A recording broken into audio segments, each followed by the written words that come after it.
দুনিয়ার মামলা নিষ্পত্তি করার জন্য আদালতে যাইতে হয়। দুনিয়ার মামলার থেকে বাঁচার জন্য উকিল ধরা লাগে, টাকাও দেওয়া লাগে। তারপরেও মিথ্যাকে সত্য বানায়, সত্যকে মিথ্যা বানায়। নিরহ মানুষগুলারে ধৈরা ধৈরা ফাঁসি দেয়, আর আকাম কুকাম যারা করে তাদেরকে নিরাপদে দাদার বাড়িতে পাঠায়া দেয়।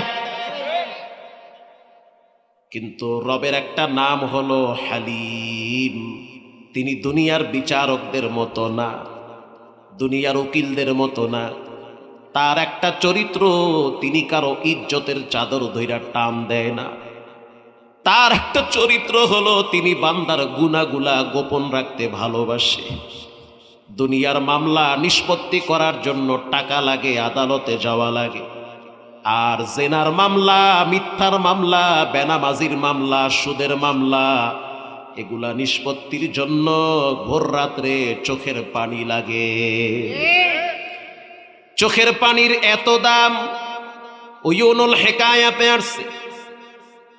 কিতাবুজ যুদ ইমাম আহমদ ইবনে হাম্বল তিনিও লেখেন, হযরত জিবরাইল আলাইহিস সালাতু ওয়াস সালাম নবীরে বলেন, নবী, সব আমল তো মিজানের পাল্লায় মাপা হবে, তবে একটা আমল মাপা হবে না, ওটা হলো বান্দার চোখের পানি। ওটার লোড সহ্য করার মতো মিজানের পাল্লার শক্তি নাই।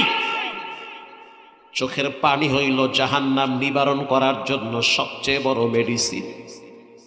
এজন্য গোপনে গোপনে দরজা লাগাইয়া, নিজের গলায় গামছা লাগাইয়া আসামির মতো সেজদায় পড়ে কাঁদবেন আর হিসাব গুনতে থাকেন। কোন সময় না জানি আপনার পরপারের ডাক চলে আসে।